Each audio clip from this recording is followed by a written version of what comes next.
Jusqu'à l'âge de mes 11 ans, on était dans une église où il y avait mon école, il y avait tous mes amis, je connaissais vraiment tout le monde. On partait en vacances ensemble, on faisait des camps ensemble, c'était vraiment mon quotidien. Et le jour de mes 11 ans, enfin, pas mon anniversaire, mais quand j'ai eu 11 ans, on a appris en fait que l'église était une église sectaire. Donc mes parents ayant reçu les enseignements, tout ça, on ne s'est pas rendu compte. C'était très bien noué, très bien fait. Mais voilà, donc on s'est rendu compte qu'en fait c'était une église qui était sectaire. Du coup, à partir de ce moment-là, on a quitté mon église. Donc j'ai quitté l'école, on a tout quitté. Et mon quotidien, il a changé du jour au lendemain. J'avais 11 ans, donc j'avais pas de téléphone pour parler avec mes amis. Je suis arrivée dans une école qui n'était pas chrétienne. Mes parents ont commencé un nouveau travail parce que ma maman travaillait en tant que bénévole à l'église. Donc ma maman, elle a commencé le travail de famille d'accueil. Mon père l'a suivi quelques années après. Et en fait, quand elle a commencé ce métier-là, ça a un peu bousculé tout ce que j'avais l'habitude de voir. Donc j'ai 2 grandes sœurs, et j'ai un petit frère, mais bon, à ce moment-là, il n'était pas né. Donc j'ai 2 grandes sœurs, elles ne vivaient pas avec nous. Donc j'étais vraiment tout le temps avec ma maman, tout le temps avec mon papa. J'étais tellement proche de ma maman que je dormais avec elle. Jusqu'à mes 12 ans, je ne pouvais pas m'endormir sans elle. Mon papa, pareil, j'étais très proche de mon papa.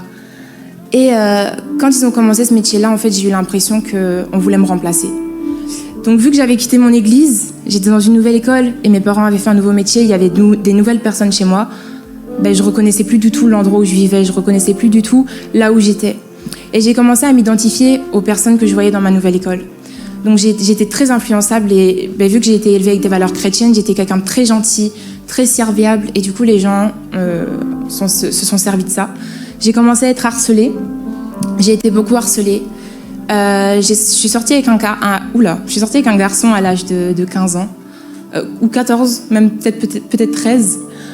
Ce garçon-là, je suis sortie avec pendant 1 an. Et quand ça s'est terminé, tout le monde a recommencé à m'insulter, parce que c'était un peu comme une protection pour moi. Tout le monde a recommencé à m'insulter, et là, c'était vraiment des insultes très, très violentes, au point que j'ai dû quitter mon école. Donc, je suis arrivée dans une école, pour ceux qui connaissent un peu la Belgique, à Namur. Donc voilà, donc là j'ai fait 4 ans, je viens de terminer l'année passée, enfin cette année-là en fait. Et je suis arrivée dans cette école et c'était une école artistique.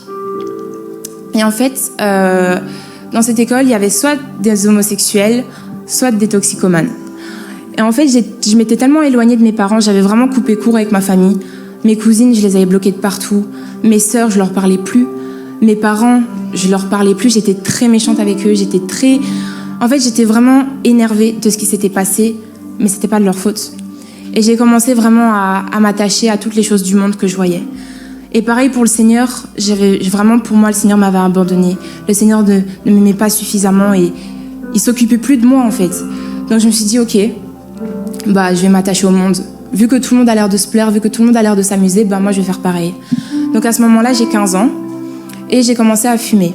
Donc il m'a vraiment pas fallu longtemps. Après 2 jours à l'école, j'avais déjà une cigarette en bouche. J'ai fumé pendant presque 4 ans.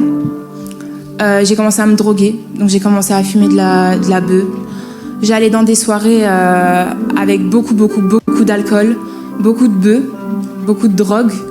Merci Seigneur, j'ai jamais pris de drogue dure ou quoi que ce soit, mais voilà. Donc j'ai commencé à boire. Les temps de midi, on sortait des cours, parce qu'on avait le droit, et on allait acheter des bières. Et je rentrais totalement bourrée en cours. Je rentrais totalement défoncée. Je disais à mes parents que j'allais passer une soirée chez mes copines, alors qu'en fait, j'allais fumer, j'allais boire. Et je rentrais chez moi, je marchais même plus droit. Et j'essayais de camoufler ça comme je pouvais. Je rentrais chez moi, je mettais du déo. Je vidais une bouteille de déo par jour pour qu'on ne sente pas la cigarette sur moi. Et donc ça, c'était cette première année. Et j'ai commencé aussi à m'identifier à l'autre partie de mes amis, c'est-à-dire l'homosexualité. Donc c'est la première fois que je le dis devant autant de personnes, donc ça fait vraiment bizarre. Mais voilà, donc j'ai commencé à sortir avec des filles parce que les filles autour de moi sortaient avec des filles. Et j'ai commencé à être dans la drogue et dans l'alcool parce que l'autre partie des personnes le faisait. Et je trouvais vraiment mon identité là-dedans et je refusais de croire que le Seigneur avait encore quelque chose de prévu pour moi. Donc ça, cette première année est passée, je me suis amusée pendant les vacances, tout ça. Et j'ai rencontré un garçon, donc je vais le faire très court. J'ai rencontré un garçon, une relation toxique. Vraiment la toxicité en elle-même. Ce garçon m'a menacée. Ce garçon m'a fait des attouchements. Il m'a pas violée, mais il m'a fait des attouchements. Ce garçon m'a menacée de me quitter, de me laisser si je pratiquais pas l'impudicité avec lui. Donc j'ai craqué. Je mentais à mes parents. Je sais qu'ils m'écoutent. Maman, papa, je vous aime. J'allais à Paris sans leur dire. Je prenais l'argent de mes études et je m'achetais des tickets de train. Et j'allais le voir. J'allais le voir un week-end, j'allais le voir quelques jours. Et j'allais le voir.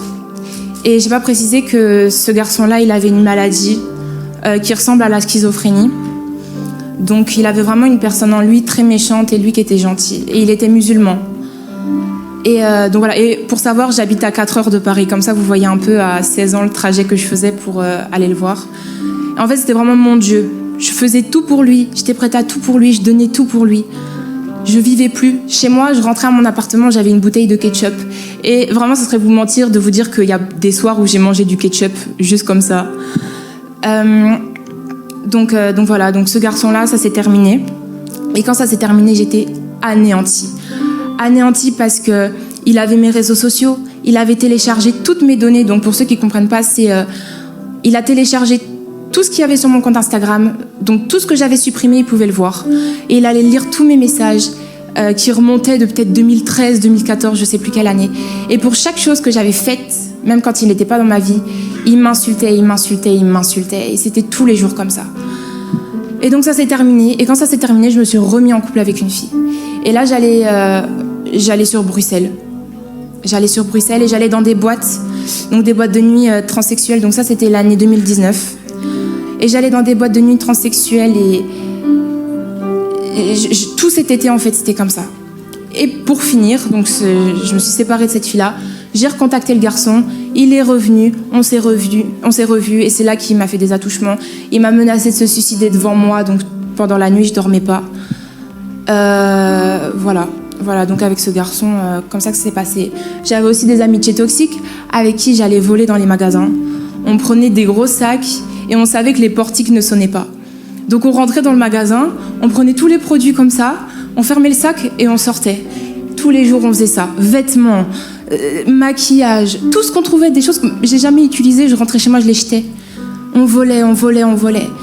Et voilà, donc c'était vraiment dans l'harcèlement, dans la menace. Et j'avais aussi une copine qui, elle, me menaçait beaucoup, encore une fois. Elle me menaçait, donc pareil pour le garçon de Paris, il faisait ça aussi. Il me menaçait d'appeler mes parents et de tout dire. Parce que mes parents étaient au courant de rien, même pas pour la cigarette, rien, même pas pour les soirées, pour rien du tout. Et il me disait, si tu fais ça, si tu m'invites pas chez toi, si tu viens pas me voir, si tu me donnes pas telle chose, j'appelle ta mère, je vais voir ta mère et je lui raconte tout. Donc en fait, ce qui me retenait dans mon péché, c'était le fait que mes parents, ma famille apprennent. Parce que j'avais vraiment peur de les décevoir. Et je me disais, mais Elsa, s'ils sont au courant de ça, t'as plus de toi. Tu vas être dans la rue, t'as 17 ans, même pas, non, t'as 16 ans. They're complicated. See, with Munter.com, making a Gantt chart is as simple as throwing a process of project stages here, adding owners and timelines and whatever other details you need here, and then, boom! You got Gantt. And it has all the features you've always wanted. Way much better. Like, for example, if there's a delay at this stage, I can just update it. But not everyone you work with wants to use a Gantt. And with Minder.com, they don't have to, because they can view and manage the same workflows and data, but in the way they want. Now your work is really centralized, so you can achieve more in less time with less hassle. Now that's progress, because Monday.com...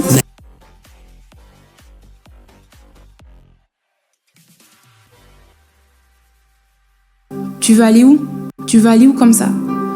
Donc, peu importe ce que j'avais à faire, pour les personnes, je le faisais pour pas que mes parents sachent la vérité. Si je devais donner des sous, si je devais donner des vêtements, si je devais tout donner, je donnais tout. J'invitais des personnes chez moi. Je pleurais le soir qu'elles rentrent chez elles, mais je pouvais pas le dire à mes parents parce que sinon ils allaient être au courant. Et donc voilà, donc moi mon témoignage en fait, il est vraiment basé sur la menace, sur la méchanceté, le harcèlement, l'homosexualité, la drogue, l'alcool, les soirées. toutes ces choses, en fait, la dépression, parce que du coup, j'étais très dépressive. Et tout ça s'est arrêté comment? Ça s'est arrêté le jour, en fait, le lendemain où ce garçon en question m'a fait des attouchements. J'ai appelé ma mère et je lui ai dit, écoute maman, est-ce qu'on peut prier? Et quand je lui ai dit ça, elle m'a dit, oula, comment ça? Qu'est-ce qui se passe? On se parle plus et toi tu m'appelles pour qu'on prie. Donc on s'est appelé, je suis rentrée chez moi et là je lui ai dit, écoute maman, il y a plein de choses que j'ai faites, que tu ne sais pas et que tu ne sauras jamais. Je me trompais parce qu'elle est en train de m'écouter. Je lui ai dit, tu ne sauras jamais, parce que si tu le sais, tu me mets dehors. Et là elle m'a regardée, elle m'a dit, mais Elsa, t'es ma fille. Jamais je te rejetterai. Jamais je te mettrai à la porte. Peu importe ce que t'as fait, même si t'as tué quelqu'un. Jamais je te rejetterai. Et quand elle m'a dit ça, j'ai tout relâché. J'ai tout relâché, j'ai dit ok. Maintenant, peu importe qui me menace, ma mère, elle va rien faire. Elle va pas me mettre dehors. Elle va pas me couper les vivres. Ma mère m'aime. Et quand elle m'a dit ça, j'ai vraiment été apaisée. Après, je vous cache pas que ça a pris quand même quelques mois avant que je donne vraiment ma vie à Christ. Donc ça, on devait être en septembre 2020 et j'ai donné ma vie à Christ en juin... Non, on était en septembre 2019 et j'ai donné ma vie à Christ en juin 2020. Et pendant toute cette période, je mettais des stories avec des versets. Je disais, non mais Jésus veut pas que tu fasses ça. Et moi, je faisais pire. Moi, j'allais dans des soirées encore, je buvais, je fumais, je parlais à des garçons chrétiens, mais je parlais à des garçons juste pour m'amuser, juste parce que j'avais ce besoin en fait. Et donc voilà, une fois que tout ça est passé, donc j'ai vraiment traîné à revenir à Christ. Et quand je lui ai donné ma vie, l'homosexualité, la cigarette, l'alcool, les soirées, le mensonge, les crises d'angoisse, tout ce que j'ai pu faire, tout ce que j'ai pu vivre, du jour au lendemain, c'était terminé. Plus rien. Plus rien. Il n'y avait plus rien. Plus rien. L'impudicité, toutes ces choses-là, rayées de ma vie. Depuis aujourd'hui, et je vous mens pas, même les musiques mondaines, j'ai arrêté. De ce jour-là à aujourd'hui, je ne suis plus tombée une seule fois dans mes anciens péchés. Je pense qu'on peut acclamer le Seigneur.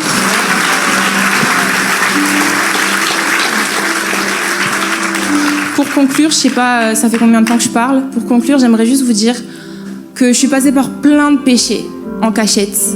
Je suis passée par plein de sentiments, plein de choses, alors que j'étais dans une famille chrétienne, alors que mes parents me soutenaient et que mes parents m'aimaient.